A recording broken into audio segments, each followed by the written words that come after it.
Rebirth of heartless destiny, episode 11। अब आगे। Kalyani hospital ward के अंदर गहरा सन्नाटा पसरा हुआ था। वही वो शख्स एकटक कियारा को घूरे जा रहा था। कुछ पल उसका चेहरा देखने के बाद वो शख्स वही एक टेबल पर बैठ गया। उसने बिना एक शब्द कहे बिल्कुल आहिस्ते से कियारा का हाथ पकड़ा और कुछ पल उसे देखते हुए उसने अपने काले चश्मे उतरे, जिससे उसकी गहरी काली आंखें सामने आई। वही दूसरी तरफ अनामिका गौर से उस शख्स की आंखों को देख रही थी, लेकिन तभी स्क्रीन की तरफ देखते हुए धीरे धीरे उसकी चेहरे के भाव बिल्कुल बदल गई, क्योंकि उस अनजान शख्स ने एकदम से अपना चेहरे पर से वो मास्क हटा दिया था। और जो चेहरा सामने आया वो हैरान कर देने वाला था, क्योंकि ये कोई और नहीं बल्कि रंजीत राठौर था। अंडरस्कोर। इस समय उसके हाव भाव बिल्कुल अलग थे। तभी रंजीत राठौर ने अपने कोट की जेब से एक सीसी निकाली, जिसमें नीले रंग का लिक्विड था। वो बेहद छोटी सीसी थी। वही उस सीसी को हाथों में लेकर वो एकटक उसे अजीब तरह उसे देखने लगे। उनके चेहरे पर एक तिरछी मुस्कुराहट आ गई। वही उस सीसी को देखकर अनामिका की आंखें धीरे धीरे लाल होने लगी। उसकी पकड़ अपने लैपटॉप पर कस गई, क्योंकि ये शीशी कोई और नहीं बल्कि उसी वायरस की एंटीडोट था, जो वायरस इस वक्त कियारा की बॉडी में मौजूद था। उधर रंजीत ने तुरंत एक सरिंज निकालकर बिना किसी भाव के कियारा के हाथ में उस एंटीडोट को इंजेक्ट कर दिया। कुछ देर बाद ही कियारा की आंखें में हल्की हरकत हुई। उसे होश आने लगा। उसने धीरे धीरे अपनी आंखें खोली और सामने खड़े रंजीत को देखा। उसके मुंह से बस एक ही शब्द निकला, डेड। ये शब्द सुनकर रंजीत ने कोई खास रिएक्ट नहीं किया, जैसे उसे कुछ खास फर्क नहीं पड़ा हो। लेकिन कियारा तो उन्हें देखकर बहुत खुश हो गई। उसकी आंखों में चमक आ गई। वो तुरंत थोड़ी तेज आवाज में बोलते हुए उसने अपना हाथ ऊपर उठाया, डैड, डैड मैं अंडरस्को। लेकिन रंजीत ने तुरंत उसका हाथ झटक कर उसका मुंह बंद कर दिया। शुश, चुप, चिल्ला क्यों रही हो? रंजीत ने हल्के गुस्से से कहा, क्योंकि बाहर वो कांस्टेबल पहरा दे रहा था। उसने आंखों से ही उसे शांत रहने का इशारा किया। कियारा भी उनका इशारा समझकर शांत हो गई। हल्की उसकी आंखों में हल्की मायूसी थी, क्योंकि रंजीत का उसका हाथ झटकना उसे पसंद नहीं आया। आखिर उसका असली बाप सामने खड़ा इंसान ही तो था। लेकिन तभी उसने अपने ख्यालों को झटका। कुछ देर शांति के बाद रंजीत ने जब तसल्ली कर ली कि सब कुछ उसके कंट्रोल में है, तो उसने कियारा की तरफ देखते हुए दांत पिसते हुए कहा, तुम्हें मैंने एक काम कहा था कि उस अनामिका को अपने रास्ते से हटाने के लिए, लेकिन तुमसे वो भी ठीक से नहीं हुआ और आज खुद इस हालत में यहाँ हो और जेल में बैठी हो। सिर्फ तुम्हारे कारण मेरा बना बनाया सारा प्लान चौपट हो गया है। कुछ समझ आ भी रहा है तुम्हें, बेवकूफ लड़की। अगर ऐसा ही चलता रहा तो वो दिन दूर नहीं जब मेरी सालों की मेहनत बर्बाद हो जाएंगी। रंजीत की बातों से उसकी नफरत साफ देखी जा सकती थी। कियारा ध्यान से रंजीत की बात को सुन रही थी। अनामिका का नाम सुनकर ही उसका खून खौल रहा था। उसकी आंखों में बस बदले की आग और गहरी नफरत देखी जा सकती थी। उसने रंजीत से धीमे आवाज में कहा, डैड, वो अनामिका बिल्कुल बदल चुकी है। मुझे तो लगा था वो खाई से गिरकर मर जाएगी, लेकिन नहीं अंडरस्को। वो कमीनी की किस्मत इतनी अच्छी है कि वो बच गई और पता नहीं कैसे वापस आ गई। मैंने उसके आने के अगले दिन ही उसके पीछे उन गुंडों को लगा दिया था और वो इंजेक्शन देने को कहा था, जो आपने मुझे दिया था, लेकिन पता नहीं वो कैसे बच गई अंडरस्को। कियारा ने गुस्से से दांत पिसते हुए अपनी मुठ्ठियां बिछ ली। उसने रंजीत की तरफ देखते हुए कहा, डैड, मैं अब उसे तड़पा तड़पा कर मारना चाहती हूँ। उसने मेरा सब कुछ मुझसे छीन लिया है डैड। सबकी नजरों में मुझे गिरा दिया, मुझ पर हाथ उठाया। आप जानते हैं पुलिस स्टेशन में मुझे कितना टॉर्चर किया गया। उस मोटी कमीनी औरत ने मुझे बहुत मारा डैड। देखिए मेरी हालत, देखिए मेरी बॉडी पर क्या हो गया। कहकर वो सिसक सिसक कर रोने लगी। उसे रोते हुए देखकर रंजीत का दिल हल्का सा पिघल गया। आखिर वो उसकी अपनी बेटी थी, जिसे उसने सबसे छुपाकर राजेंद्र राठौर की गोद ली हुई बेटी बनाकर इतने सालों तक रखा। उन्होंने कियारा को शांत कराते हुए कहा, प्रिंसेस, शांत हो जाओ और चिंता मत करो। उस लड़की को तुम खुद तड़पा तड़पा कर मारना, लेकिन उससे पहले तुम्हें अपनी जगह फिर से पानी पड़ेगी। वैसे भी उस बेवकूफ राधिका ने हमारा काम आसान कर दिया है। ममता की मूर्ति जो ठहरी, अपनी बेटी को छोड़कर तुम्हें इतना प्यार करती है। कहकर वो हंस दिया। रंजीत ने कियारा की आंखों में देखते हुए एक अजीब सी क्रूर चमक के साथ तिरछा मुस्कुराते हुए कहा, तुम्हें बस कैसे भी करके उस राधिका और राजेंद्र को फिर से अपनी मुट्ठी में करना है, वो भी ऐसे कि किसी को शक न हो। ठीक है, तुम्हें याद है ना हमारा मकसद क्या है? बस एक बार वो पूरा हो जाए तो हम आराम से ऐश की जिंदगी जिएंगे। राठौर परिवार की सारी दौलत, शोहरत सब हमारी होगी। कियारा की आंखों में लालच और दौलत की चमक आ गई। लेकिन फिर अचानक उसे कुछ याद आया। उसने रंजीत से कहा, लेकिन डैड, मुझे हुआ क्या था? मेरे पूरे बॉडी पर वो गंदे घाव और इतने बड़े बड़े फोड़े कैसे हो गए थे? मैं चुड़ैल दिख रही थी अंडस्को। कियारा का सवाल सुनकर रंजीत के माथे पर शिकन आ गई। उसने कुछ परेशान आवाज में कहा, ये बात मुझे भी समझ नहीं आ रही है, क्योंकि तुम्हारे शरीर में ये उसी वायरस के सिम्पटम्स हैं जो मैंने तुम्हें उस दिन दिया था। लेकिन ये वायरस तुम्हारे बॉडी में कहाँ से आया, जबकि ये वही वायरस है जो मैंने तुम्हें अनामिका को देने के लिए कहा था? कियारा की आंखें हैरानी से फैल गईं। उसके चेहरे पर डर उतर आया। उसने हकलाते हुए पसीना पोंछते हुए कहा, मतलब कि अनामिका पर भी इसका यही असर होता? रंजीत ने खतरनाक आवाज में कहा, नहीं कियारा, जो मैंने तुम्हें दिया था वो बहुत खतरनाक है। अगर वो दो कामचोर गुंडे अपना काम ठीक से करते तो उस अनामिका की लाश तक किसी को नसीब नहीं होती। उसका पूरा शरीर गल जाता। उसकी बातों में कोई इंसानियत नहीं थी। कियारा हैरान होकर रंजीत को देख रही थी। उसने भी इतना भयानक मौत नहीं सोचा था। इतनी बुरी मौत अंडस्को की प्लानिंग, अंडस्को खैर अंडस्को। लेकिन फिर अचानक कियारा की आंखों में अजीब सी चमक आ गई। वो कुछ और ही सोचने लगी। वहीं रंजीत के मन में बार बार ये बात खटक रही थी कि जब से उसने कियारा के ऐसे हालात देखे, तभी उसे समझ आ गया था कि जिसने भी कियारा को ये वायरस दिया है, उसका 1% भी कियारा को नहीं दिया गया। ये बहुत कम डोज था। मतलब कोई है जो उनके पीछे पीछे अपनी ही अलग प्लानिंग कर रहा है। उसे जल्द से जल्द इसका पता लगाना होगा अंडस्को। नहीं तो आगे वो सोच भी नहीं सकते थे अंडस्को। उनके माथे पर पसीने की बूंद आ गई। कियारा ने अचानक कहा, डैड, मुझे ये वायरस किसने दिया होगा? रंजीत ने अपने मन की बातें मन में ही रखते हुए गुस्से से कहा, मैंने तुम्हें जो कहा है तुम उस पर ध्यान दो। बाकी वो कौन है उसका पता जल्दी ही मैं लगा लूंगा। कियारा ने कहा, ठीक है, आपको जल्दी ढूंढिए उसे। मुझे भी उस इंसान को ऐसे ही तड़पते हुए देखना है जैसे मैं तड़पी हूं इन 2 दिनों में। फिर उसने डरते हुए पूछा, डैड, दादाजी तो आपके भी पिता हैं, तो आप उनसे इतनी नफरत क्यों करते हैं? और डैड से मेरा मतलब राजेंद्र राठौर से, आपको आज बताना होगा। मैं बार बार आपसे ये बात पूछती हूँ अंडस्को, लेकिन आप बताते नहीं। ये सब इतना उलझा हुआ क्यों है? वो तो आपके डैड हैं, फिर प्रॉपर्टी पर तो आपका भी हक होगा। तो आप और मॉम दोनों उनसे इतनी नफरत क्यों करते हैं? कियारा लगातार बोले जा रही थी, लेकिन उसने गौर नहीं किया कि जैसे जैसे उसके सवाल बढ़ रहे थे, रंजीत राठौर के चेहरे के एक्सप्रेशन वैसे वैसे बदल रहे थे। आखिर में उन्होंने तुरंत कियारा का घाव वाला हाथ कसकर पकड़ते हुए दांत पीसते हुए कहा, मैंने कितनी बार कहा है तुम्हें, और फिर से कह रहा हूँ, कुछ बातें और कुछ राज वक्त के साथ ही सामने आएंगे। वक्त से पहले अगर वो राज सामने आए तो सब कुछ बर्बाद हो जाएगा, और मुझे वो नहीं मिलेगा जो मुझे चाहिए। इसलिए दोबारा ये बात मत सुनना मुझसे। कियारा की आंखों में आंसू आ गए क्योंकि वो कमजोर थी और रंजीत ने कसकर उसका ड्रिप वाला हाथ पकड़ रखा था। उसने सिसकते हुए कहा, मेरा हाथ छोड़ो डैड, आह। रंजीत ने उसके आंसू देखकर तुरंत उसका हाथ छोड़ दिया। उन्हें अब खुद पर गुस्सा आ रहा था, लेकिन उनकी ये बेवकूफ बेटी जो ना बोलो वही करती है। इसलिए उन्होंने कियारा को चुप कराते हुए परेशान होकर कहा, अच्छा ठीक है, चुप करो। Sorry princess. कियारा ने अब जिद पकड़ ली कि उसे सच जानना है। तो रंजीत ने एक गहरी सांस लेकर कहा, वो इसलिए क्योंकि अंडस्को वो विष्णुभर राठौर मेरा बाप नहीं है। ये कहते वक्त उसके चेहरे पर अजीब से भाव थे। कियारा, जो अब तक रो रही थी, उसकी आंखें फैल गईं। उसका मुंह खुला का खुला रह गया, जैसे उसने पता नहीं क्या सुन लिया हो। वो फटी आंखों से रंजीत को देखने लगी। उसके दिमाग में बस यही बात घूम रही थी। वो इसलिए क्योंकि विष्णुभर राठौर मेरा बाप नहीं है। ये बात उसके लिए किसी बम से कम नहीं थी। तभी रंजीत ने आगे कहा, अभी बस इतना जानो कि वो विष्णुभर राठौर मेरा असली बाप नहीं है। मैं उसकी सगी औलाद नहीं हूँ। और कुछ ऐसे राज हैं अंडस्को, जो मैं तुम्हें नहीं बता सकता। इसलिए तो मैंने उस अनामिका की जगह तुम्हें उसकी जगह दी है। क्योंकि वो मनहूस लड़की, वो राठौर खानदान की इकलौती वारिस है, मालकिन है। बस इतना समझ लो कि अगर तुमने फिर से अपनी जगह वापस पा ली तो तुम करोड़ों की मालकिन बन जाओगी। समझी? फिर रंजीत ने कियारा को सब कुछ अच्छे से समझाने के बाद वहां से निकलने का फैसला किया, क्योंकि उसका असली काम था कियारा को एंटीडोट देना। तो अब वो ठीक थी।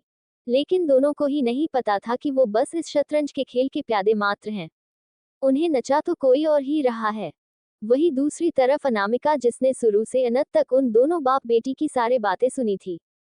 इस समय उसकी आंखें ब्लड शॉट रेड थे, जैसे उनमें खून उतर आया हो। उसके आसपास का ऑरा बिल्कुल सर्द और खतरनाक हो गया था। उसने शेरा को एक मैसेज किया और फोन साइड में रखकर उसने अपने लैपटॉप में कुछ किया। लगभग 1 घंटे तक वो अपने लैपटॉप पर कुछ काम करती रही। उसकी उंगलियां इतनी तेजी से चल रही थी जैसे हवा से बात कर रही हो। उस शांत कमरे में बस कीबोर्ड पर चलती उंगलियों की आवाज आ रही थी। रात के 2 बज रहे थे। तभी एक क्लिक के बाद उसने अपने लैपटॉप बंद कर दिया और अपना सर हेडरेस्ट से टिका लिया। उसके कानों में रंजीत की एक एक बात घूम रही थी। तभी उसके होठों पर अचानक से एक रहस्यमय मुस्कुराहट आ गई। एक ऐसे मुस्कुराहट जो आने वाले खतरे का इशारा कर रही थी। उसने वैसे ही मुस्कुराते हुए अपनी आंखें बंद किए हुए ही एक धुन बजाना शुरू कर दिया। वही सिटी की आवाज जो किसी के भी शरीर में सिर हिला दे। उसने धीरे से गुनगुनाते हुए कहा, अंडस्को शिकार खुद यहाँ शिकार हो गया। ये क्या गजब हुआ अंडस्को, ये कैसे कब हुआ? ना जानू मैं, न जाने अंडस्को। वो कहकर वो हंसने लगी। अंडस्को, एक तो ये गाना, ऊपर से रूम में पसरा गहरा अंधेरा, और ये खौफनाक हंसी अंडस्को, जिसमें कोई इंसानियत नहीं थी, एक क्रूर हंसी जैसे सब कुछ उसकी मुट्ठी में हो। तभी अनामिका ने एकदम से गुनगुनाना बंद कर दिया और एक पल को वहां अजीब सी खामोशी छा गई। वो शांति भी भयानक सी लगने लगी। उसका सर अब भी हेडरेस्ट से टिका हुआ था। आंखें बंद थे, चेहरा बिल्कुल शांत, जैसे तूफान के आने की शांति हो। तभी उसने झटका से अपनी आंखें खोली। इस बार उसकी आंखें बहुत ही ज्यादा भयानक लग रही थी। वो एकटक सीलिंग को घूर रही थी। उसने पलकें तक नहीं झपकाई थी। तभी उसने धीरे से कहा, Ranjit Rathore underscore TCH underscore TCH underscore TCH. अब तुम्हारा क्या होगा? Who underscore who will save you from me underscore. इसी के साथ उसके होठों पर एक टेढ़ी मुस्कुराहट आ गई। कोई सोच भी नहीं सकता था कि उसने कितने बड़ी चाल चली थी। वो अच्छे से जानती थी कि इतनी बड़ी प्लानिंग वो बेवकूफ कियारा के बस की बात नहीं थे। पीछे का मास्टरमाइंड कोई और है, जो बैकफुट पर खेल रहा है अंडरस्को। अनामिका ने इतना बड़ा दाव खेला था, एक जाल तैयार किया। पहले वो चाहती तो उस वायरस को उसके रियल फॉर्म में इंजेक्ट कर सकती थी, लेकिन उसने खुद बिल्कुल हल्का डोज तैयार किया और कियारा को वो इंजेक्शन दिया। इतना काम कि वो मरे तो नहीं, लेकिन जो छुपा हुआ है वो सामने आए। आखिर पिछले जन्म में उसकी बॉडी में जहर आया तो आया कैसे? नतीजा यह निकल कर आया कि कियारा की ऐसे हालात देखकर वो छुपा हुआ सांप जरूर बाहर निकलेगा, और हुआ भी वही जो अनामिका चाहती थी। कियारा की ऐसे हालात देखकर रंजीत राठौर परेशान सा हो गया, और यही उसने गलती कर दी जिसके जरिए उसे बहुत बड़ा क्लू मिला था। ये सब सोचते हुए अनामिका ने मन ही मन कहा, तो ये रंजीत राठौर दादू का बेटा नहीं है? Interesting अंडरस्को, very interesting अंडरस्को। अंडरस्को, अब इसका जवाब तो आप देंगे दादू अंडरस्को, और कौन से राज छुपाए हैं अपने मुझसे अंडरस्को। यही सब सोचते हुए उसने अपनी आंखें बंद कर लिए। फिलहाल उसके दिमाग में बहुत सारी चीजें चल रही थी। जितना उसने सोचा था, बात उससे भी कई ज्यादा गहरी थी। जो जैसा दिख रहा है वैसा है नहीं। ठीक उस समुद्र की तरफ जिसे सतह के ऊपर से देखने पर उसकी गहराई का पता नहीं चलता। खैर, वही दूसरी तरफ रक्तांश अपने रूम की बालकनी में खड़ा दूर अंधेरे को देख रहा था। उसके दिमाग में सिर्फ और सिर्फ अनामिका ही चल रही थी। आज जो भी हुआ, वह सारी घटनाएं उसके दिमाग में रील की तरह बार बार घूम रही थी। वह सोचना नहीं चाहता था, लेकिन बार बार उसके ख्याल अनामिका से जाकर टकरा रहे थे। पता नहीं क्यों, लेकिन अनामिका का किसी और के साथ इतना करीबी होना उसे बिल्कुल भी पसंद नहीं आया था। इसीलिए उसने अनामिका और उस शख्स के पीछे अपने आदमी लगा दिए थे। और जब से उसे पता चला था कि अनामिका उस शख्स के साथ एक कार में गई है, तब से उसका दिल और भी बेचैन हो उठा था, जैसे कुछ है जो उससे दूर जा रहा हो। अभी कुछ देर पहले ही पीयूष ने उसे इन्फॉर्म किया था कि जो कार अनामिका का पीछा कर रही थी, वह अचानक से गायब हो गई है और फिर पता नहीं कहाँ चली गई। उन लोगों ने बहुत कोशिश की ढूंढने की, लेकिन कुछ भी पता नहीं चल सका। और ये बात रक्तांश को बार बार खटक रही थी। उसने सामने देखते हुए कहा, कुछ तो छूट रहा है मुझसे। Something is fishy अंडरस्को। क्या कर रही हो तुम मेरे साथ? उसने अपने पॉकेट से फोन निकाला और अनामिका की फोटो देखने लगा, जो उसने मॉल में ही ली थी। उसने अनामिका के फोटो को झूम किया और गौर से उसके मुस्कुराते हुए चेहरे को देखने लगा। उसने आंखों में एक अजीब सा जुनून था। रक्तांश बिना पल के झपकाए अनामिकों की फोटो को देखते हुए अपने अंगूठे से उसके चेहरे पर अजीब तरह से घुमाते हुए बोलो, बहुत गलत कर रही हो तुम, बटरफ्लाई मेरे दिमाग से खेलकर। अगर एक बार तुम मेरे दिमाग से दिल में आई तो तुम्हें कैद करने से कोई नहीं रोक सकता मुझे, अंडस्को इनफैक्ट कोई भी नहीं, अंडस्को। उसका अंगूठा सब सीधा अनामिका के होठों पर आकर तेहर गए। रक्तांश गौर से उसके होठों को देख रहा था। धीरे धीरे उसकी आंखें बिल्कुल डार्क हो गई। उसने अपने सीने पर हाथ रखा, उसका दिल बहुत जोरों से धड़क रहा था। उसने धीरे से अपनी आंखें बंद की और उसके सामने सिर्फ अनामिका का चेहरा घूम गया। बहुत जल्द मुलाकात होगी, बटरफ्लाई अंडस्को। उसके आंखों में एक अजीब सी चमक थी। मुंबई के आउटर एरिया के पास ही एक बहुत ही फेमस बार था। अंदर शबाब और शराब भरपूर मात्रा में मौजूद थी। डांस फ्लोर पर कुछ लोग नशे में झूम रहे थे तो कुछ अपनी ही दुनिया में मगन नशे में धुत पड़े हुए थे। पूरा माहौल बना हुआ था। वही बार काउंटर पर एक शख्स वहां बैठा था और सामने मौजूद वेटर पर गुस्से से भड़कते हुए अपनी ग्लास पटकते हुए लड़खड़ती जुबान में बोला, अबे सा, ले 2 कौड़ी के वे र अंडस्को, तेरी औकात मेरे जूते बराबर भी नहीं है और तू मुझे राघव राठौर को मना कर रहा है। चुपचाप एक बोतल दे मुझे, समझा अंडस्को। हाँ, ये कोई और नहीं राघव था, जो यार कॉर्पोरेशन से निकल तो गया था लेकिन तब से उसे ऐसा लग रहा था जैसे उसने बहुत बड़ी गलती कर दी है। वो पहले से ही टेंशन में था, ऊपर से अनामिका का मैनिपुलेशन ने उसके दिमाग पर गहरा असर छोड़ा था। इन्हीं सब चक्कर में वो परेशान सा किसी के फोन आंसर नहीं कर रहा था।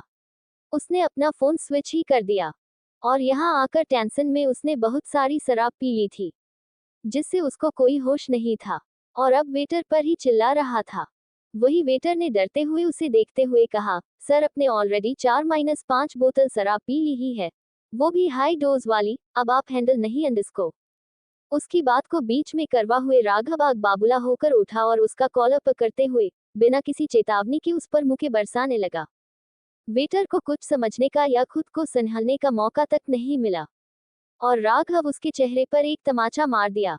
वेटर डर और दर्द से तरपता हुआ नीचे गिर गया और राघव से दया की भीख मांगते हुए बोला, सर अंडस्को माफ कर दीजिए सर, गलती हो गई, मत मारिए सर, अपने लिमिट से ज्यादा शराब पी ली थी सर, इसलिए मैंने कहा प्लीज मत मरिए सर, मेरे छोटे छोटे बच्चे हैं अंडस्को प्लीज सर। वेटर ने रोते हुए दुहार लगाई। वो बेवश और कमजोर था लेकिन राघव ने इसका उल्टा ही मतलब निकाल लिया। तेरी इतनी हिम्मत अंडस्को मुझे मना करेगा, मुझे राघव राठौर को? अरे बहुत पैसा है मेरे पास और तू भिखारी अंडस्को मुझे माना करता है। ऐसे कहकर उसने उस वेटर को फिर से मरना शुरू कर दिया, उसकी हालत खराब कर दी। अचानक हुए शोर से सबका ध्यान उस तरफ चला गया। बार में सब रुककर उसे ही देखने लगे। कुछ लोग वीडियोस बनने लगे, कुछ डर से पीछे हट गए थे। वेटर ने करहाते हुए हाथ जोड़कर उससे छोड़ने की गुहार लगा रहा था लेकिन राघव के तो सर पर जैसे खून सवार हो गया था। अब उसे बार बार ऑफिस का सीन, अनामिका का उसकी इंसल्ट करना, दादाजी का उसे मारना, मुसीबत में किसी को उसका साथ न देना, सबका मुंह मोड़ना, कंपनी हाथ से जाना जाना, वो सब उसके सर पर अपना कब्जा जमा चुके थे। लेकिन नशे में और गुस्से में वो पागल हो चुका था। कोई होश नहीं था उसे, जिसके कारण वो अपना सारा गुस्सा और फ्रस्ट्रेशन उस बेचारे वेटर पर निकालने लगा। कुछ लोग उसको रोकने की कोशिश कर रहे थे। मैनेजर भी उसे रुकने के लिए कह रहा था लेकिन वो नहीं रुका, उसे और गुस्सा आने लगा। तभी राघव ने एकदम से साइड में रखा खाली बोतल उठाया जा गिरने से टूट गया था। राघव ने अचानक से बोतल उठाए और सीधे वेटर की गर्दन में घोंप दी। अब तक जो लोग उसे पकड़े हुए थे वे सभी डर के मारे पीछे हट गए। पूरे बार में बिल्कुल सन्नाटा छा गया। लोग हैरानी, डर और खौफ भरी नजरों से राघव को देखने लगे। उसके हाथ में वही बोतल का टुकड़ा था जो वेटर की गर्दन में धंसा हुआ था। खून बहकर पूरे फर्श पर फैल गया। वेटर ने उसी समय दम तोड़ दिया, वह मर चुका था। भीड़ में किसी ने चिल्लाकर कहा, इसने वेटर को मार दिया है, कोई पुलिस को बुलाओ, ये क्रिमिनल है। OMG, he is such a criminal underscore somebody call the police underscore। लोगों की आवाजें उठने लगी। इन्हीं आवाजों ने जैसे राघव को होश में ला दिया। उसकी नजरें सीधे अपने हाथों पर गईं, जो खून से सने हुए थे। ये देखकर उसका दिमाग बिल्कुल सुन्न हो गया। लोगों की फुसफुसाहट अब और तेज हो गई। कुछ ही पलों में किसी ने पुलिस को फोन कर दिया। राघव जमीन पर बैठा अपने हाथों को देख रहा था जिन पर खून लगा हुआ था। उसने एक बार वेटर की लाश की ओर देखा और फिर झटके से पीछे हट गया और धीरे से बुदबुदाया, यह मैंने नहीं किया। यह क्या हो गया? उसने अपने सिर पर हाथ रख लिया। उसकी आंखें बार बार वेटर के चेहरे पर टिक रही थी, जिसकी आंखें खुली थी, मगर वह हमेशा के लिए जा चुका था। गुस्से में उसने इतना बड़ा कदम उठा लिया था। लोगों की बातें सुनकर वह पागलों की तरह चिल्लाने लगा, नहीं, नहीं, यह मैंने नहीं किया। ये वेटर की गलती थी। मैंने कुछ नहीं किया। उसकी आंखों के सामने बस वही मंजर घूम रहा था। अंडस्को। कुछ ही देर में पुलिस की सायरन की आवाज गूंज उठी। आवाज सुनते ही राघव जैसे और भी सदमे में चला गया। पुलिस अंदर दाखिल हुई और सबसे पहले वेटर की बॉडी चेक की और फिर राघव को पकड़कर हथकड़ी लगा दी। राघव जैसे सदमे में चला गया था। एक कांस्टेबल ने वेटर की नाक के पास हाथ रखा और इंस्पेक्टर की ओर देखते हुए बोला, सर, यह मर चुका है। बड़ी बेरहमी से मारा है इसने अंडस्को। इंस्पेक्टर, तमीज से बात करो अंडस्को। मैंने अंडस्को नहीं मारा किसी को अंडस्को। राघव ने अपनी लाल आंखों से इंस्पेक्टर को घूरते हुए कहा। इंस्पेक्टर ने गुस्से में राघव की तरफ देखते हुए कहा, पैसों के घमंड में ये अमीर साहबजादे लोग आम आदमी की जान को धूल के बराबर समझते हैं। खून करके मुझे ही आंखें देखा रहा है। थाने चल, तेरी सारी तमीज मैं अच्छे से निकालूंगा मिस्टर क्रिमिनल। तुम्हारी खातिरदारी वही होगी। फुर्सत से बैठकर सीखाना। हमें भी जरा सीखना है कि सारी तमीज का ठेका तुम जैसे लोगों ने कब से ले रखा है। इंस्पेक्टर संजय ने ऑर्डर दिया, इसको जीप में डालो। देखते हैं कौन इसे छुड़ाने आता है। लंबा अंदर भेजूंगा इसे तो, और बॉडी को पोस्टमार्टम के लिए भेजो। राघव अभी भी बार बार बुदबुदा रहा था, यह मैंने नहीं किया, यह मैंने नहीं किया। पुलिस उसे पकड़कर थाने ले जाने लगी। वही बाहर मीडिया भी तुरंत पहुंच गई। जैसा कि आप देख रहे हैं, ये है मिस्टर राघव राठौर। राठौर परिवार के वारिस, जिन्होंने नशे की हालत में एक निर्दोष वेटर की जान ले ली। पुलिस ने इन्हें गिरफ्तार कर लिया है। राघव पूरी तरह ब्लैंक हो चुका था। उसकी आंखों के सामने उसका पूरा करियर बर्बाद होता नजर आ रहा था। सब उसके खिलाफ थे। नशे से उसकी आंखें लाल और धुंधली हो गई थी। उसने जबरदस्ती आंखें खोलने की कोशिश की, मगर सब कुछ धुंधला और बिखरा बिखरा नजर आ रहा था। मीडिया की भीड़ मधुमक्खी के झुंड की तरह जमा थी। आखिर इतनी बड़ी न्यूज जो थी। पुलिस बहुत मुश्किल से उसे लेकर जीप में बैठी। मीडिया ने अपना काम करना शुरू कर दिया। वो लगातार राघव की फोटो ले रहे थे। तभी जीप आगे बढ़ी और इंस्पेक्टर ठंडी आवाज में बोला, अब बताए मिस्टर राठौर, किसी की जान लेना इतना आसान है? आपको आम लोगों की जिंदगी की कोई कीमत नहीं लगती। अब जेल में चक्की पीसना अंडस्को, क्योंकि मैं तो तुझे जेल भेज कर रहूंगा। राजवंश पैलेस। आज सुबह से ही राजवंश पैलेस में अलग ही माहौल बना हुआ था। घर की सभी महिलाएं लिविंग हॉल में बैठी थीं, वहीं अशोक जी और दिग्विजय जी दोनों स्टडी रूम में थे। नैना जी ने सीता जी की ओर देखते हुए कहा, दीदी, आपको क्या लगता है, आज हमारा किचन बचेगा या उड़ जाएगा? सीता जी मुंह बिगाड़ते हुए बोली, मुझे क्या पता नैना, वैसे बात तो सही कह रही हो तुम। मुझे भी अंदर जाने से मना कर दिया गया है। भगवान जाने क्या गुल खिला रहे हैं अंडस को सब मिलकर। इतना कहकर सीता जी और नैना जी ने मुड़कर एक नजर किचन की ओर डाली, जहां बाहर 2 गार्ड तैनात थे। दोनों ने एक दूसरे को देखा और कंधे उचका दिए। वहीं कल्याणी जी के पास बैठी सिया ने भी एक बार किचन की तरफ देखा। वह खुद कंफ्यूजन में थी। उसे समझ ही नहीं आ रहा था कि अंदर हो क्या रहा है। उसने झुककर कल्याणी जी से धीरे से पूछा, दादी माँ, ये आंटी और छोटी आंटी क्या कह रही हैं? और किचन में कौन है? क्या हो रहा है? और ये गार्ड ऐसे खड़े हैं जैसे अंदर कोई मीटिंग चल रही हो अंदर अंडस्को। कल्याणी जी जो अब तक अपने दोनों बहुओं की बातें सुन रही थी, सिया का सवाल सुनकर उन्होंने मुंह बनाया और चिढ़ते हुए बोली, और क्या होगा? आज मेरे पोते अपनी बहन के लिए कुछ स्पेशल तैयार कर रहे हैं।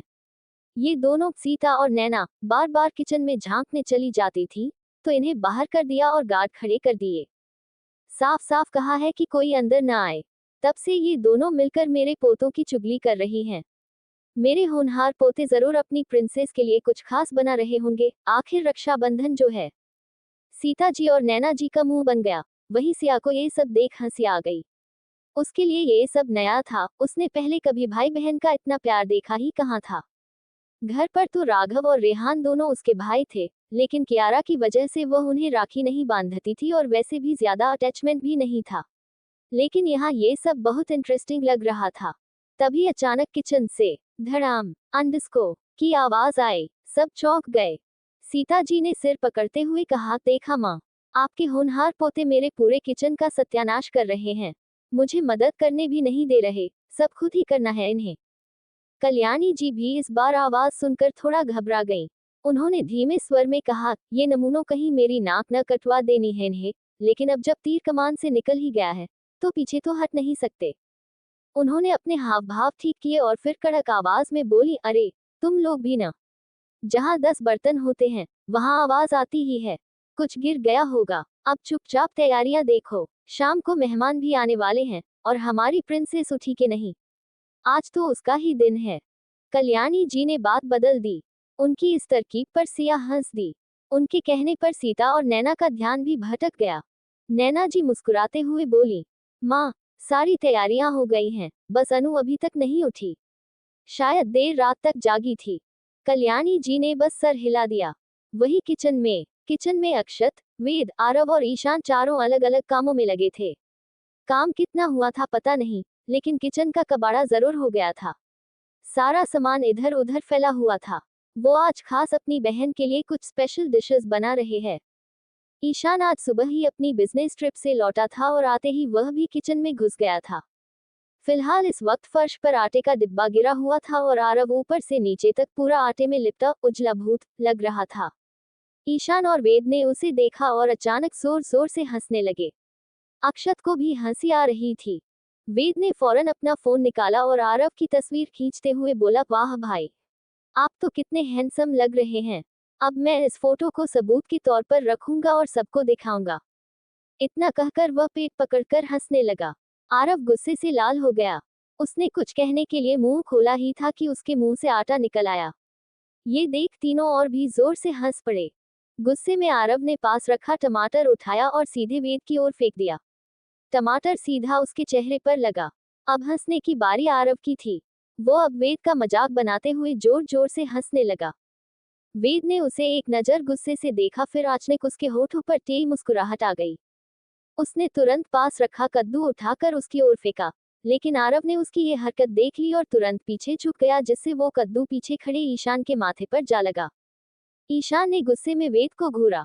वेद ने दांत निकालते हुए जबरदस्ती की स्माइल चिपकाते हुए कहा, भाई, मेरे प्यारे भाई, गलती से मिस्टेक हो गई अंडस्को। ईशान ने झल्लाकर कहा, गलती से मिस्टेक? रुक, तुझे बताता हूँ मैं। उसने किचन स्लैब के पास रखा पानी का गिलास उठाया और पानी सीधा वेद की ओर फेंका। वेद हड़बड़ाते हुए नीचे झुक गया और पानी सीधे इस बार अक्षत के चेहरे पर जा पड़ा। एक पल को पूरा माहौल शांत हो गया। सबने अक्षत की ओर देखा। अक्षत ने धीरे से चेहरे से पानी पोंछा और अपने बालों को पीछे किए। वो उन सबको घूरने लगा। तभी अंडस्को, ईशान ने हकलाते हुए कहा, अक्षत भाई अंडस्को, वो मैं। तभी अक्षत ने कुछ पल उसे घुरा और एकदम से अपने हाथ में पड़ा आटा फेंक उसकी तरफ फेंक दिया। ईशान की आंखें बंद हो गईं। वेद और आरव आंखें फाड़े अक्षत को देखते तो कभी ईशान को वो अपनी हंसी रोक नहीं पाए और अचानक जोर जोर से हंसने लगे। फिर क्या था, सबने एक दूसरे पर चीजें फेंकना शुरू कर दिया। कभी वेद आरव के पीछे, कभी आरव अक्षत के पीछे, तो कभी ईशान ऊपर चढ़ गया। सब हंसते हुए भाग दौड़ कर रहे थे। माहौल बेहद खुशनुमा हो गया था। तभी अचानक से सबको जलने की गंध आई। वेद ने नाक सिकोड़ते हुए कहा, मुझे ऐसा क्यों लग रहा है जैसे कहीं कुछ जल रहा है। आरव ने भी कहा, हाँ यार, मुझे भी वैसा ही लग रहा है। भाई, कहीं आग तो नहीं लग गई? अक्षत की आंखें फैल गईं।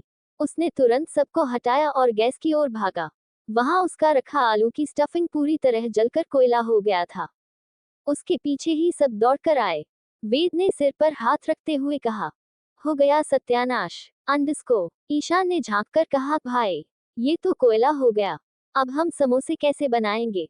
प्रिंसेस को समोसे कितने पसंद हैं, और थोड़ी देर में तो वह तैयार होकर आ भी जाएगी।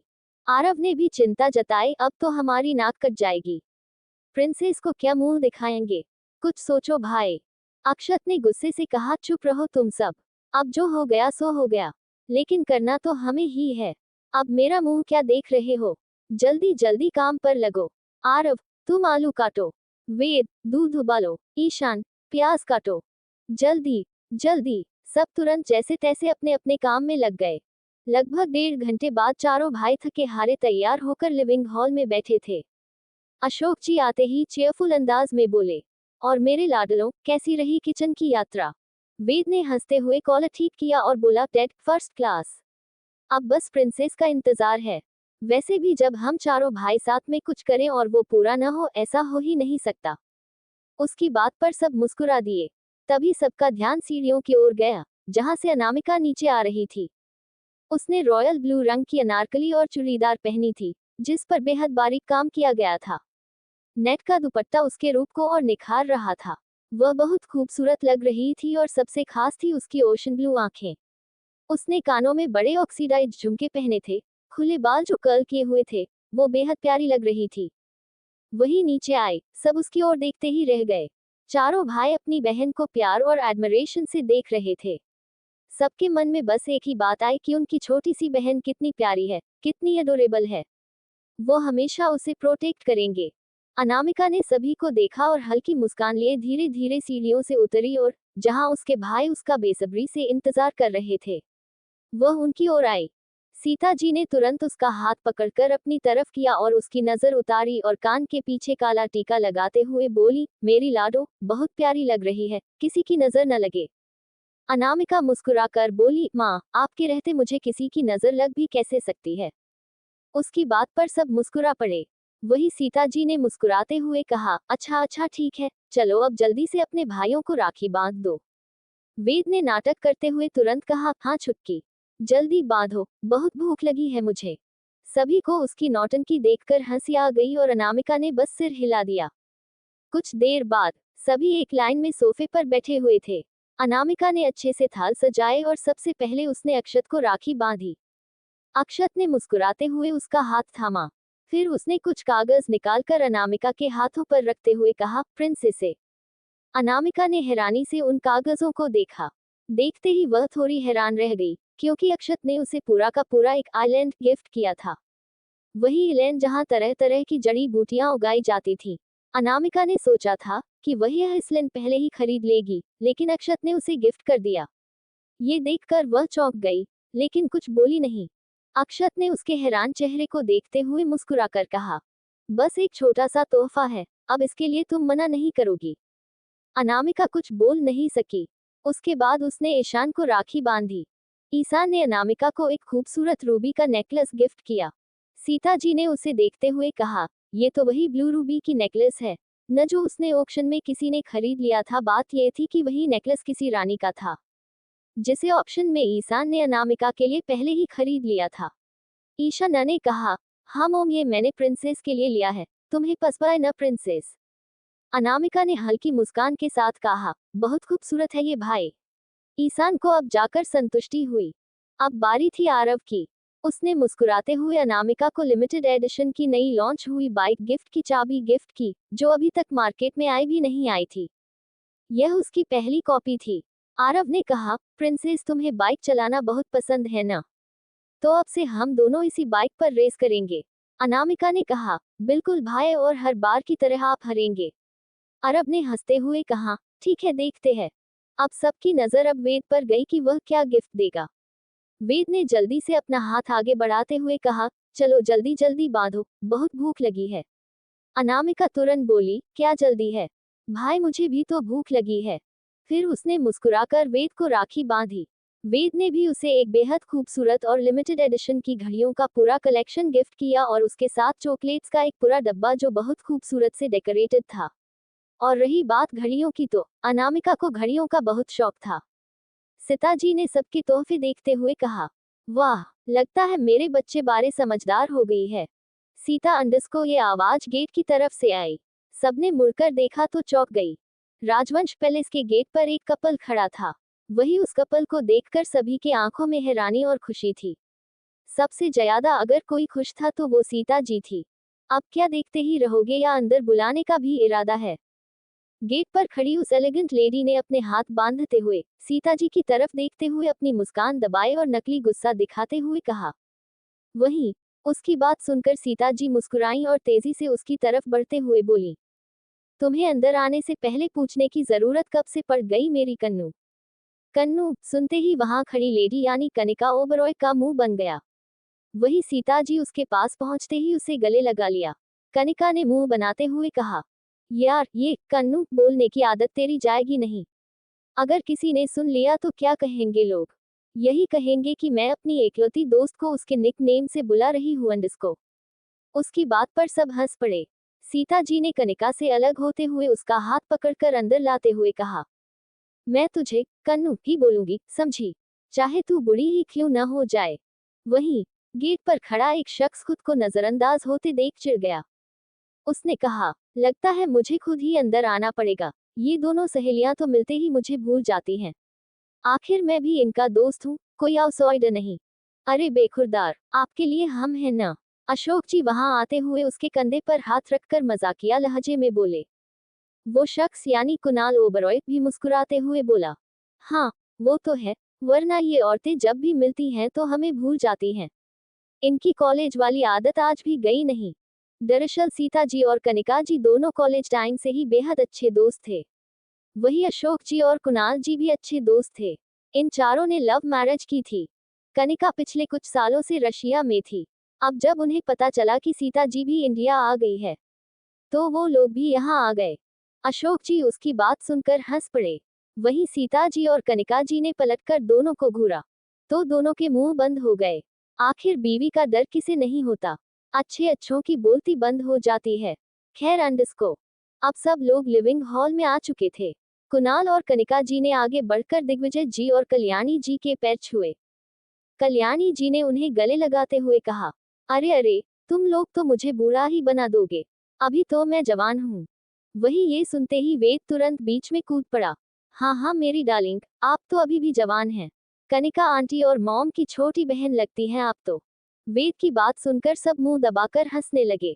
तभी दादी माँ ने वेद के कान पकड़ते हुए कहा, तू बदमाश कहीं का, मेरा मजाक उड़ा रहा है? हाँ। आरव तुरंत आगे आया और बोला, हाँ दादी, और खींचिए इसके कान। कुछ ज्यादा ही पर बाहर निकल आए हैं इसके। वेद दर्द में चीखते हुए बोला, ब्रो, यहाँ मेरी डार्लिंग मेरे कान उखाड़ देगी और आप मजे ले रहे हैं। हर किसी का दिन आता है, याद रखना। आया दादी, मेरी प्यारी दादी, मेरे कान छोड़ो न, सबके सामने इंसल्ट कराओगी क्या? थोड़ी इज्जत रख लो मेरी। कुणाल जी हंसते हुए बोले, अरे बड़ी माँ, छोड़ दीजिए इसे, बच्चा है। कुणाल और कनिका दोनों उन्हें बड़ी माँ ही कहते थे। काइंड ऑफ कि उनके पेरेंट और वो लोग भी सालों से एक दूसरे को जानते थे। लेकिन कुछ सालों से उनका मिलना नहीं हो पाया था। कल्याणी जी ने उनकी बात सुन वेद के कान छोड़ दिए। अब जाकर वेद ने राहत की सांस ली। वही सिया सब कुछ देख रही थी, शांति से, क्योंकि उसे कोई आइडिया नहीं था कि वे लोग कौन न है। फिर कल्याणी जी मुस्कुराते हुए कनिका और कुणाल को बैठने को कहा। कनिका का ध्यान सिया पर गया, तो उन्होंने सीता जी से पूछा, सीता ये बच्ची कौन है, कभी देखा नहीं अंडस्को। सिया तो साक्वाड हो गई, उसने तुरंत अपना चश्मा ठीक किया। वही सीता जी ने सिया की तरफ देखते हुए कहा, ये सिया है, हमारे घर की सदस्य ही समझो, बड़ी प्यारी बच्ची है। सिया को सीता जी का उनके घर की सदस्य कहना थोड़ा हैरान कर गया, लेकिन कहीं न कहीं उसका दिल गर्माहट से भर गया। वही आर्ट बड़े प्यार से उसे देख रहा था। ये चीज कनिका जी ने नोटिस कर लिया, उन्हें सारा माजरा समझ आ रहा था। तभी सिया उनके पास आए और उन्हें नमस्ते किया। कनिका जी ने बस मुस्कुराते हुए उसके सर पर हाथ फेरते हुए कहा, हमेशा खुश रहो।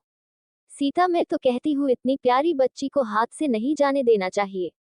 तुम इसे हमेशा के लिए अपने घर में ही रख क्यों नहीं लेती? सिया न समझी से कनिका की तरफ देखने लगी। तभी सीता जी ने कहा, मेरा बस चलता तो रख लेती, लेकिन कल को इसकी भी तो सैड डे होगी। अरे वही तो मैं बोल रही हूँ, क्यों ना इसे तुम अपने घर की बहू बना लो अंडस्को। क्यों आरव, ठीक कहा ना मैंने अंडस्को? कनिका जी ने बिल्कुल अनजान बनते हुए आरव की तरफ देखकर कहा। आरव जो पानी पी रहा था, एकदम से सारा पानी उसके मुंह से बाहर आ गया और वो जोर जोर से खांसने लगा। आरव आराम से पानी पियो अंडस्को, नैना जी ने उसका सर थपथपाते हुए कहा। लेकिन आरव भी क्या ही करेगा बेचारा। कनिका जी की बात सुनकर वो तो शॉक्ड रह गया। लेकिन जो भी कहो, मन में तो उसके लड्डू फूट रहे थे। उसने मन ही मन कहा, वह कनिका आंटी आते ही मेरा उद्धार करके ही जाएगी, लेकिन ऐसे थोड़ी बोलना था यार। उसने तिरछी नजरों से सिया को देखा। वही उसकी हालत देखकर कनिका जी और वेद सबसे ज्यादा मजे ले रहे थे। वही सिया आंखें फाड़े कनिका जी की तरफ देख रही थी। उसके कान से लेकर गाल पूरे लाल हो चुके थे। एम्बेरसमेंट से उसका चेहरा लाल होने लगा। क्या कहे समझ ही नहीं आ रहा था। सिचुएशन थोड़ा अक्वर्ड हो गया था। वही कनिका की बात सुनकर दादी माँ अलग ही खिचड़ी पका रही थी। सिचुएशन को समझते हुए अक्षत और ईशान आगे बढ़े और कनिका जी के पैर छुए। अब दोनों का ध्यान उन पर शिफ्ट हो गया। दोनों ने उन्हें प्यार से आशीर्वाद दिया। कुणाल ने अक्षत से कहा, बेटा, तुम्हारी तरक्की की खबर तो आए दिन सुनने को मिलती है। ऐसे ही आगे बढ़ते रहो। उसकी बात पर अशोक जी गर्व से बोले, अरे, आखिर बेटा किसका है? उनकी बात सुन सभी मुस्कुरा दिए। तभी सीता जी बात बदलते हुए कनिका से कहा, अच्छा ये सब छोड़ो, ये बताओ, इतने सालों बाद तुम लोगों को देखकर सच में बहुत खुशी हो रही है। तुम दोनों तो जैसे गायब ही हो गई थी। और मैं तुमसे बहुत नाराज हूँ, बच्चों को क्यों नहीं लाई?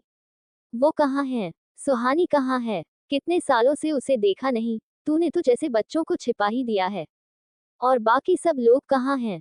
वो भी तो आने वाले थे ना? कनिका ने हंसते हुए कहा, अरे बस बस, एक साथ इतने सवाल। मैं पहले बता दूं, सुहानी शाम को आएगी। और रही बात एडीवी अंडरस्को मॉम अंडरस्को, तभी पीछे से एक आवाज आई। आवाज की दिशा में सबने मुड़कर देखा, जहां एक शख्स बड़े रौब के साथ आ रहा था। Black jeans, white T shirt और उस पर ब्लू ब्लेजर, गले में सिल्वर चेन जिसमें छोटा सा गिटार लटक रहा था। हाथों में black limited edition watch, gel से सेट किए हुए बाल और आंखों पर ब्लैक गॉगल्स। उसकी पर्सनैलिटी न ज्यादा एरोगेंट थी, न ज्यादा चीयरफुल, मगर उसकी चाल में एक अलग ही रॉयल्टी थी, एक अलग सा चार्म, एक स्मूथ, ग्रेसफुल एटीट्यूड, जो किसी को भी उसे देखने पर मजबूर कर दे। उसे आते देख कनिका जी के होठों पर एक बड़ी सी मुस्कान फैल गई। उन्होंने कहा, लो, आ गया मेरा बेटा।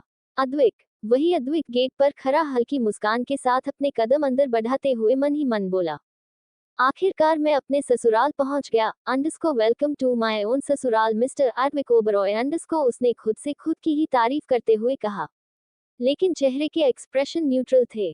मतलब साफ था, वो कुछ प्लेन करके आया है। अद्विक के वहां देख वेद, आरव और सिया उसे टकटकी लगाकर उसे ही देखने लगे। सबसे ज्यादा तो सिया, जो मुंह खोले उसे देख रही थी। आखिर देखे भी क्यों न, अद्विक तो यूथ में, खासकर लड़कियों के दिलों पर राज करता था। वहीं सिया को इस तरह अद्विक को देखना आरव को जरा भी पसंद नहीं आया। अद्विक को देखकर वो खुश तो था, लेकिन सिया की नजरें देखकर उसके दिल में आग लग रही थी। वेद तो अद्विक को ऐसे देख रहा था जैसे कोई खजाना मिल गया हो। वो अद्विक का बहुत बड़ा फैन था। उसके हर कॉन्सर्ट, हर गाना उसने सुना था। वहीं अक्षत हल्की मुस्कान के साथ अद्विक को देख रहा था। अद्विक ने किसी पर ध्यान न देते हुए हल्की मुस्कान के साथ सीधे दिग्विजय जी के पैर छुए। लेकिन उसकी नजर इधर उधर जा रही थी, जैसे निगाहें किसी की तलाश में बेसुध हो। दिग्विजय जी बड़े गौर से उसे देख रहे थे, मानो नजरों से ही परख रहे हों। फिर उन्होंने उसे आशीर्वाद दिया। अद्विक ने एक नजर उनकी आंखों में डाली, उसकी हरी आंखों में एक अजीब सी शांति और आत्मविश्वास झलक रहा था। फिर उसने अपनी नजर कल्याणी जी की तरफ मोड़ी। अब वो सीधा उनके सामने जाकर रुका। कल्याणी जी की आंखें चमक उठी, जैसे कोई खजाना मिल गया हो। उन्होंने एकदम से अपने दिल पर हाथ रखकर फिल्मान अंदाज में कहा, मुझे तो पता ही नहीं था कि ये सामने से इतना हैंडसम है। हाय अंडरस्को, मैं मर जावा गुरखा के अंडरस्को। क्या मुझे एक ऑटोग्राफ मिल सकता है? उन्होंने तुरंत अपना हाथ आगे बढ़ा दिया और बड़े प्यार से अद्विक को देखने लगी। देखे भी क्यों न, वो तो सबसे बड़ी बली फैन थी उसकी। दादी जी की ये बात, या कहे खतरनाक फ्लर्टिंग देखकर सब हैरान रह गए। सब मुंह खोले दादी जी को देख रहे थे, जो इस तरह रिएक्ट कर रही थी जैसे कोई टीनेजर हो, जिसे उसका क्रश दिख गया हो। अद्विक ने मन ही मन कहा, ये तो मुझसे भी 2 कदम आगे निकली। लगता है अपनी मंजिल तक पहुंचने में दादी माँ, मतलब मेरी डाई हॉट फैन की खास जरूरत पड़ने वाली। प्यारी दादी माँ अंडरस्को winking face winking face. Advik के चेहरे पर एक शरारती मुस्कान आ गई, लेकिन फिर भी उसने बिल्कुल जेंटलमैन की तरह दादी माँ के हाथों को प्यार से थामते हुए कहा, अरे मिस ब्यूटीफुल, आपको ऑटोग्राफ की क्या जरूरत? मैं तो आपके साथ बहुत सारे फोटो क्लिक करवाने की सोच रहा था। आखिर इतनी एलिगेंट ब्यूटी का मैं भी कायल हो गया हूँ। ये कहकर उसने अपना फोन निकाला और दादी माँ के साथ एक से बढ़कर एक पोज में कई फोटो क्लिक किए। दोनों ने जैसे पूरे घर को इग्नोर ही कर दिया था। सभी मुंह खोले उन दोनों को देख रहे थे। कनिका जी ने मन ही मन कहा, ये मैं क्या देख रही हूँ। मेरा बेटा तो कुछ ज्यादा ही फास्ट फॉरवर्ड निकला, आते ही सीधा सिक्सर मार दिया।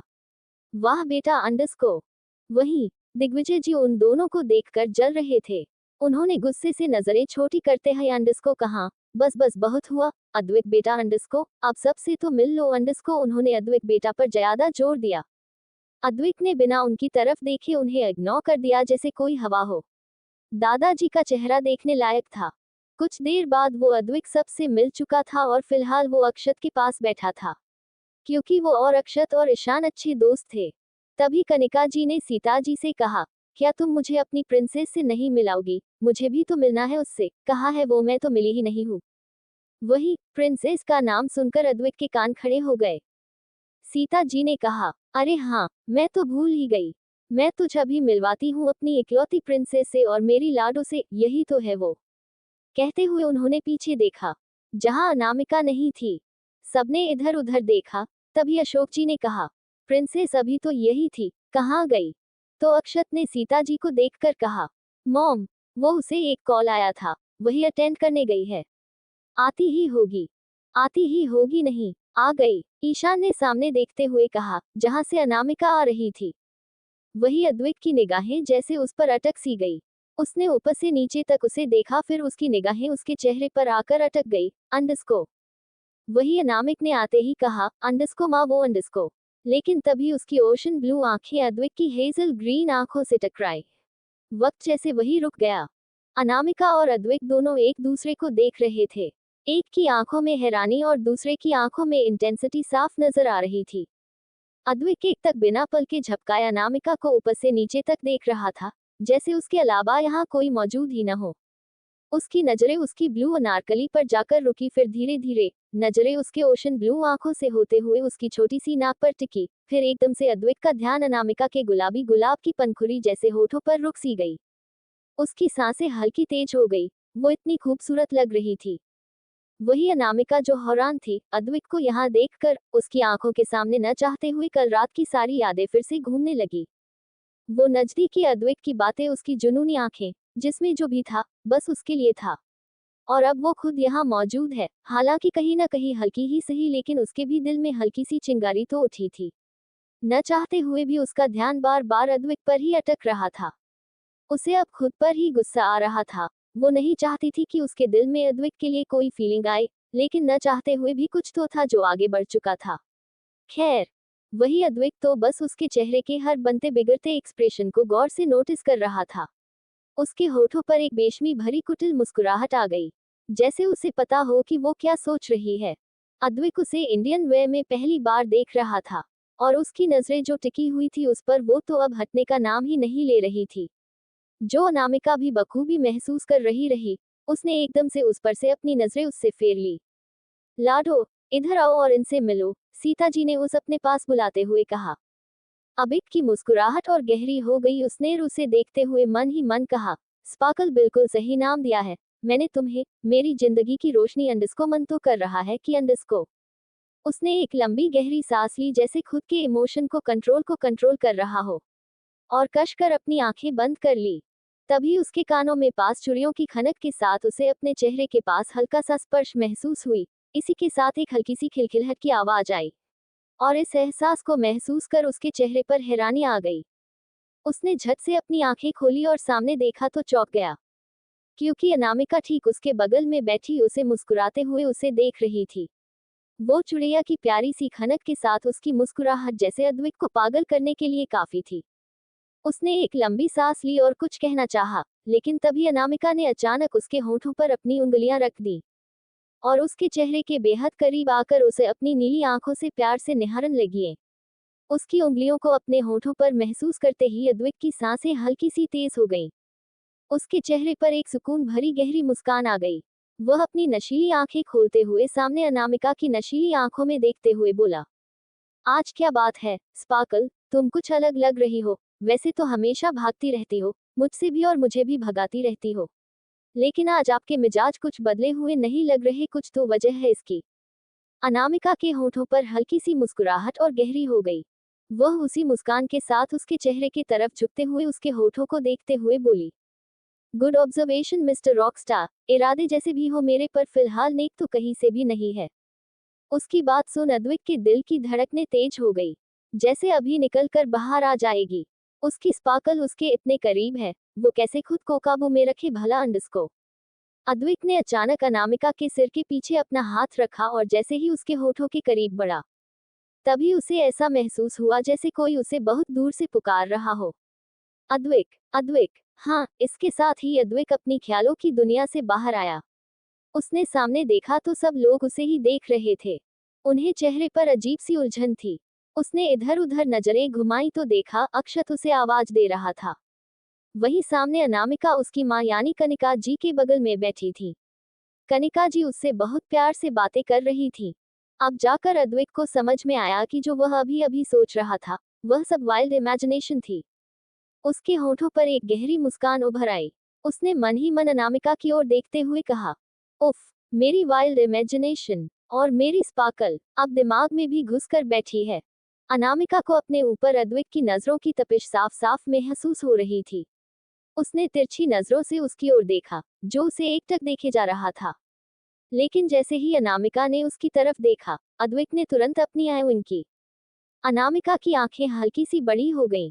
उसने मन ही मन बड़बड़ाया, व्हाट द हेल, ये पागल तो नहीं हो गया? कैसी हरकतें कर रहे हैं पागल आदमी। मैं भी ये क्या सोच रही हूँ और हो क्या रहा है। उसने घूरकर अद्विक की ओर देखा। अद्विक अब भी उसी को देख रहा था। तभी वेद ने अद्विक का हाथ पकड़ते हुए कहा, अद्विक भाई, आप मुझे भूले तो नहीं? अद्विक ने उसकी ओर देखा और थोड़ा रुककर नासमझ बनते हुए बोला, तुम कौन हो? वेद का चेहरा उतर गया। उसने बनावटी नाराजगी में कहा, भाई, आप मुझे कैसे भूल सकते हैं? हाँ, कुछ सालों से हम मिले नहीं क्योंकि आप बाहर थे, लेकिन बचपन में तो आप, अक्षत भैया, ईशान भाई, मैं और आरव कितना मजा करते थे। और मैं तो आपका सबसे बड़ा फैन हूँ। मजाल है कि मैंने आपकी एक भी कंसर्ट मिस की हो, और अब आप मुझे भूल गए। It's not fair.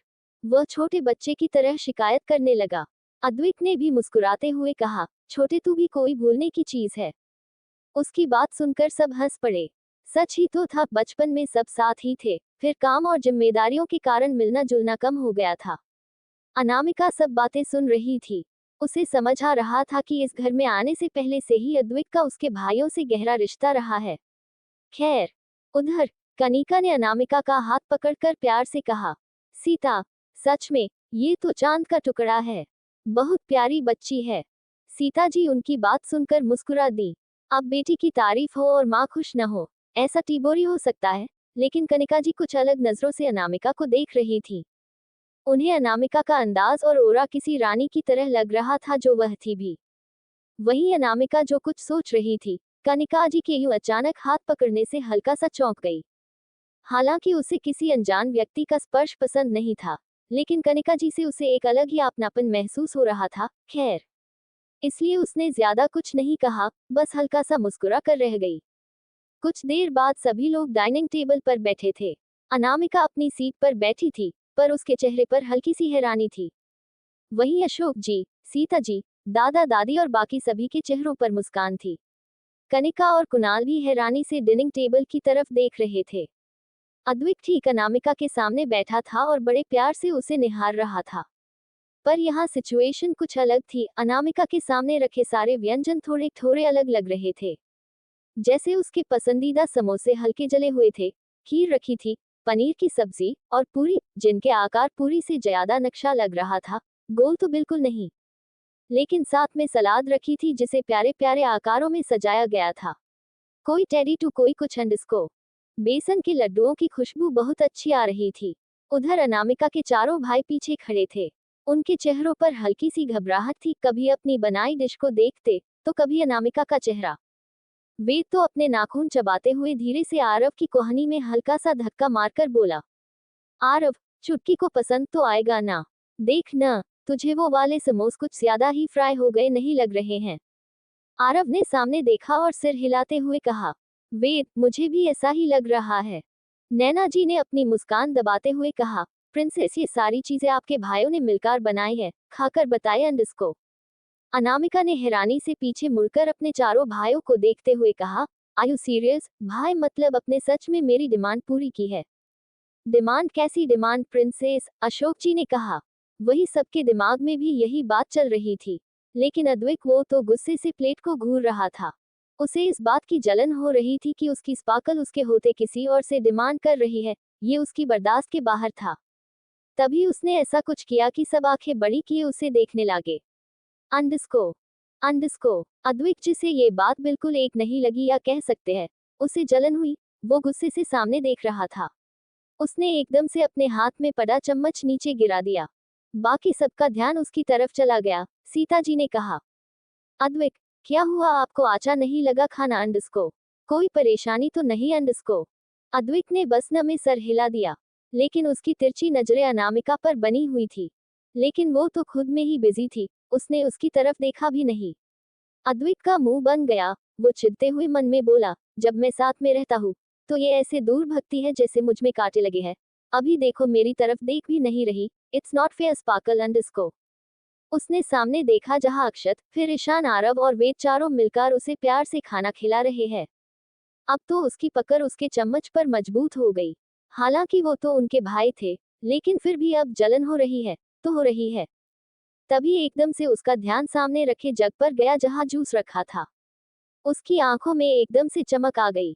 उसने एकदम से उस जग को बड़े ही साफी से धक्का दे दिया।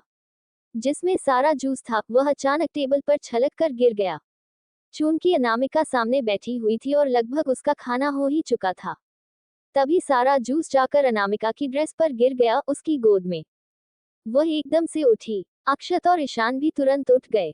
सीता जी परेशान होकर बोली, लड़ो, ये कैसे गिरा? पता नहीं माँ, कैसे गिर गया ये बोलते हुए अनामिका ने घूरते हुए अद्विक को देखा। अक्षत अपनी सीट से तुरंत उठकर अनामिका के पास गया और बोला, ड्रेस पर जूस गिर गया है, जल्दी से इसे साफ कर लो वरना दाग लग जाएगा। अनामिका ने अद्विक को घूरते हुए सर हिला दिया। अद्विक तो विजयी मुस्कान लिए उसे देख था। आखिर ऐसे ही सही उसका ध्यान तो उस पर आ गया।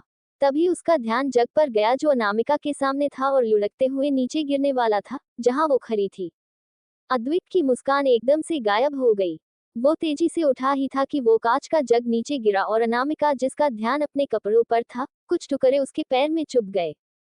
उसकी हल्की सी आह निकल गई। प्रिंसेस समन हलकर अंडस्को सभी एक साथ घबरा कर बोले। अक्षत आगे बढ़ता कि तभी अद्विक तेजी से अनामिका की तरफ आया और बिना कुछ कहे एकदम से उसे गोद में उठाकर सोफे की तरफ ले गया। एक्नेक से अद्विक के ऐसे उठाने से अनामिका के हाथ अद्विक की गर्दन की ओर लिपट गई। उसने एक हाथ से उसकी शर्ट को पकड़ा हुआ था। वो एक तक अद्विक के चेहरे को देखने लगी, जिसके चेहरे पर उसके छोटे से चोट का दर्द और उसके लिए चिंता साफ दिख रही थी। बाकी घरवाले बिल्कुल शॉक्ड रह गए। उन्हें बिल्कुल नहीं लगा था अद्विक कुछ ऐसा करेगा। कनिका जी और कुणाल जी ने एक दूसरे के आंखों ही आंखों में कुछ इशारा किया और हाल की तरफ आए। अद्विक ने अनामिका को सोफे पर धीरे से बैठाकर उसके पैरों को अपने हाथ में लेकर कहा, आई एम सॉरी स्पार्कल, मुझे तुम्हारा ध्यान रखना चाहिए था। मेरे कारण तुम्हें ये चोट लग गई। स्पार्कल, बस एक मिनट रुको, हाँ मैं अभी ये निकाल देता हूँ, लेकिन ये दर्द भी तो होगा। अंडस्को अद्विक प्रशंसा बरबराए जा रहा था। अनामिका ने एक बार अपने पैरों को देखा। ज्यादा कुछ नहीं, बस एक छोटा सा टुकड़ा घुस गया था, बिल्कुल छोटा, लेकिन अद्विक कैसे रिएक्ट कर रहा था जैसे पता नहीं क्या हो गया हो। अनामिका के दिल में अजीब सी फीलिंग आने लगी। उसकी दिल खुद से ही बकबाक पर उतर आया था। सवाल भी खुद करता पर जवाब शायद ही कुछ मिले। तभी अक्षत तुरंत फर्स्ट एड लेकर आया। उसके चेहरे पर चिंता साफ देखी जा सकती थी। अद्विक ने तुरंत उसके हाथ से डब्बा लिया। अक्षत बस देखता ही रह गया। लेकिन फिलहाल उसे अपनी बहन की चिंता थी। अशोक जी सामने आते कि सीता जी ने कुछ सोचते हुए उनके हाथों पर अपने हाथ रख दिए। अशोक जी ने एक नजर उन्हें देखा पर बोला कुछ नहीं। अद्विक ने बेहद धीरे से अनामिका के पैरों को अपने हाथ में लेकर उस कांच को धीरे से निकालने लगा। उसके भौहें सिकुड़ सी गए, जैसे सारा दर्द उसे ही हो रहा हो। फिर अच्छे से उसकी पैरों पर बैंडेज लगाकर एकदम से उस जगह को चूम लिया। अनामिका की पकड़ उसके सोफे पर मजबूत हो गई। दर्द से नहीं बल्कि उस एहसास से जिसमें ढेरों फिक्र थी उसके लिए। स्पार्कल, अंडस्को, उसने उसकी आंखों में देखते हुए कहा। दोनों एक दूसरे की आंखों में देखते हुए घूम हो गए। बाकी सब घर वाले उन दोनों को ही देख रहे थी। सिया ने चुपके से उनकी फोटो क्लिक कर ली और मुस्कुरा दी। आयन ने घूर कर उसे देखा, जैसे कहना चाह रहा हो, इससे कुछ नहीं होने वाला।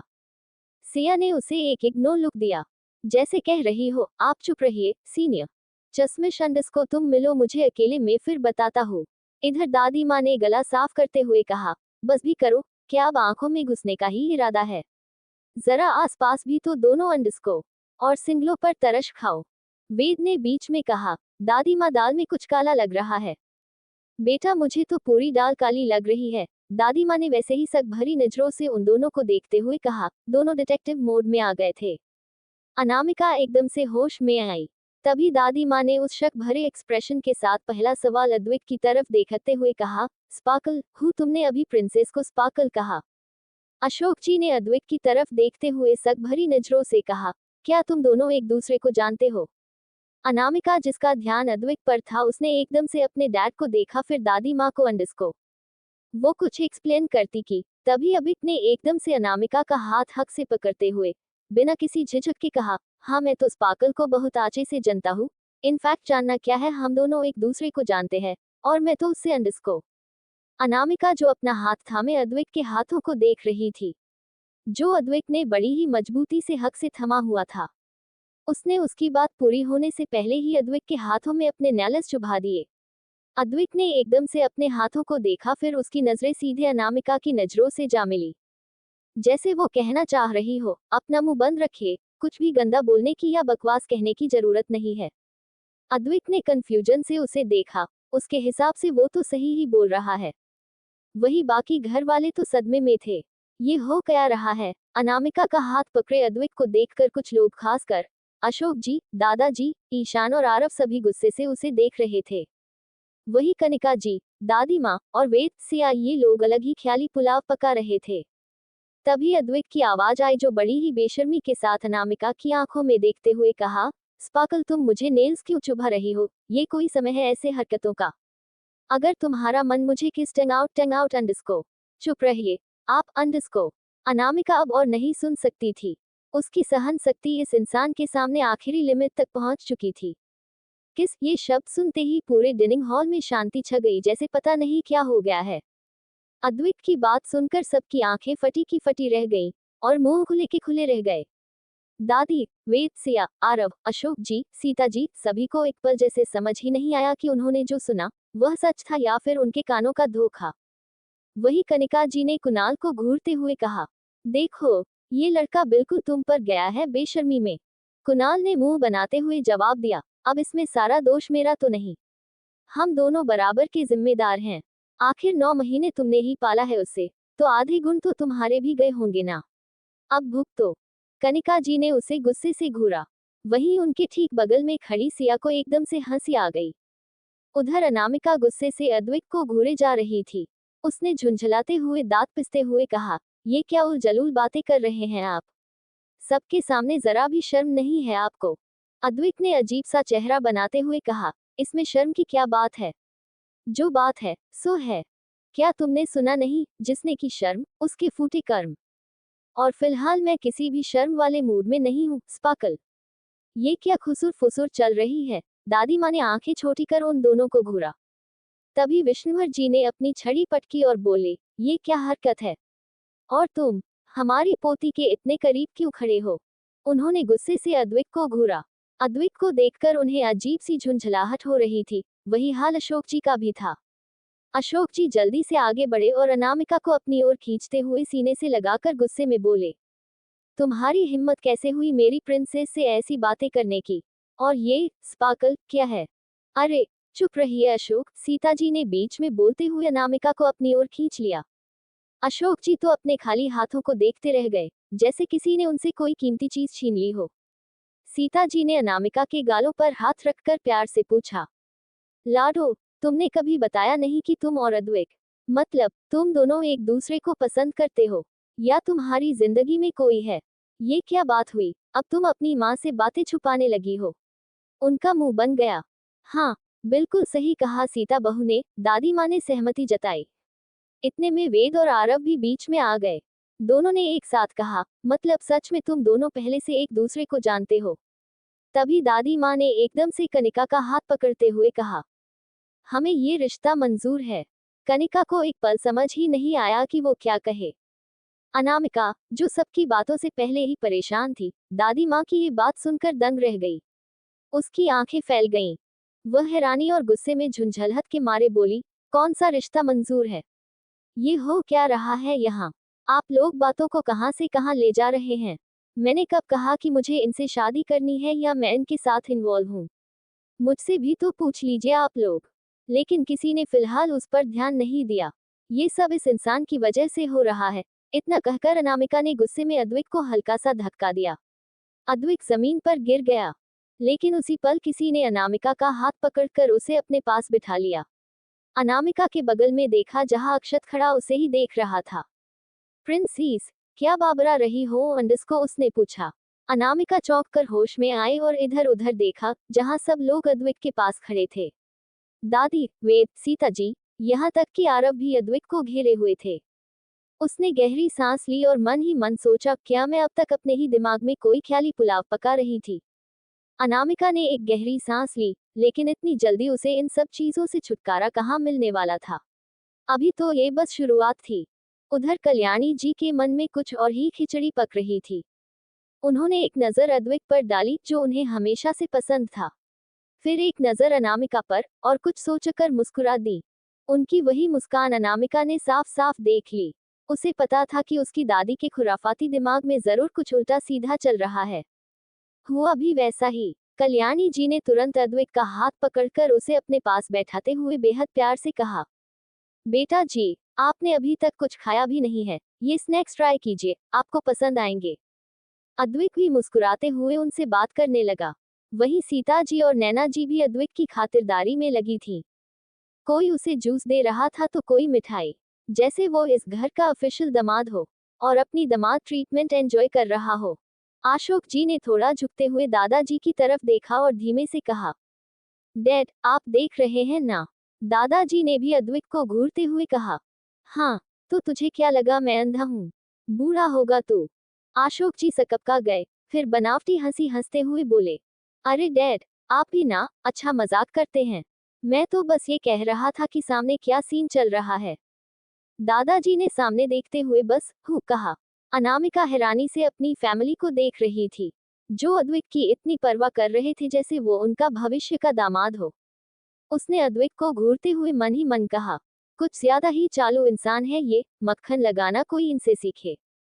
ठीक उसी वक्त अद्विक ने उसकी तरफ देखा और आंख से इशारा कर दिया, जैसे नजरों से ही कह रहा हो, दामाद तो मैं ही हूँ, स्पार्कल, बस देखते जाओ कैसे सबके सामने तुम्हें हक के साथ ले जाऊंगा।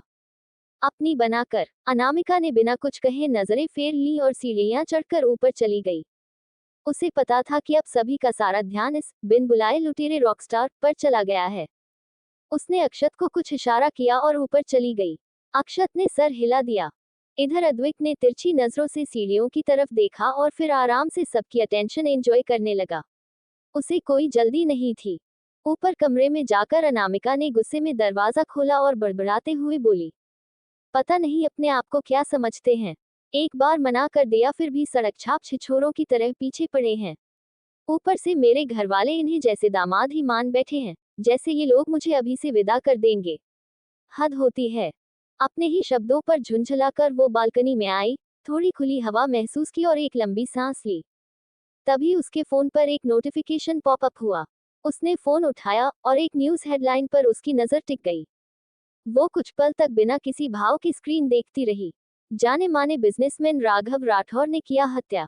सूत्रों के मुताबिक कल रात क्लब में नशे की हालत में राघव राठौर ने एक निर्दोष वेटर का बेरहमी से कत्ल कर दिया। हर न्यूज चैनल पर यह खबर आग की तरह फैल गई थी। राठौर इंडस्ट्रीज की बिगड़ती हालत और अब उनके वारिस का ये घिनौना अपराध। फिलहाल ये बात सामने नहीं आई थी कि राठौर परिवार की आधी से ज्यादा बिजनेस अब आर एंटरप्राइजेस के अंदर आ चुका था। उधर राठौर पैलेस में राजेंद्र राठौर की चिल्लाने की आवाजें गूंज रही थी। खबर सबको मिल चुकी थी। पहले सोनाली का पागलखाने जाना वायरल हुआ, फिर बिजनेस का नुकसान, और अब उनका फिल्म राघव राठौर एक कातिल के तौर पर दिखाया जा रहा था। हर न्यूज, हर चैनल पर। राजेंद्र जी ने सदमे में अपना सर पकड़ लिया। राधिका, कामिनी और रेहान, जो आज ही घर लौटा था, सब हालात देखकर हैरान और परेशान थे। सभी के चेहरे पर अलग अलग भाव थे। रेहन ने गुस्से से कहा, ये सब बकवास है, भाई ऐसा कर ही नहीं सकते, ये सब उन्हें फंसाने की साजिश है। डैड अंडरस्को। वो गुस्से से कांप रहा था। वो गुस्से से बाहर चला गया। दादा दादी को अनामिका पहले ही इस मोहूल से फिलहाल दूर बाहर भेज चुकी थी, जिसकी खबर इन सबको नहीं थी, और दिग्विजय जी ने भी उन्हें बताना जरूरी नहीं समझा। राजेंद्र जी का फोन एक तरफ टूटा पड़ा था। इतनी कॉल्स आ रही थी कि उन्होंने गुस्से में फोन ही तोड़ दिया। वो जैसे सदमे में चले गए थे। राधिका जी रोते हुए बोली, ये सब क्या है राजेंद्र? हमारा बेटा ऐसा कैसे कर सकता है?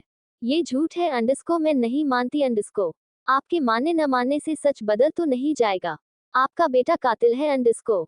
ये आवाज सुन राधिका ने मुड़कर देखा और सामने खड़े शख्स को देखकर उसके चेहरे के भाव बदल गए। Underscore to be continued.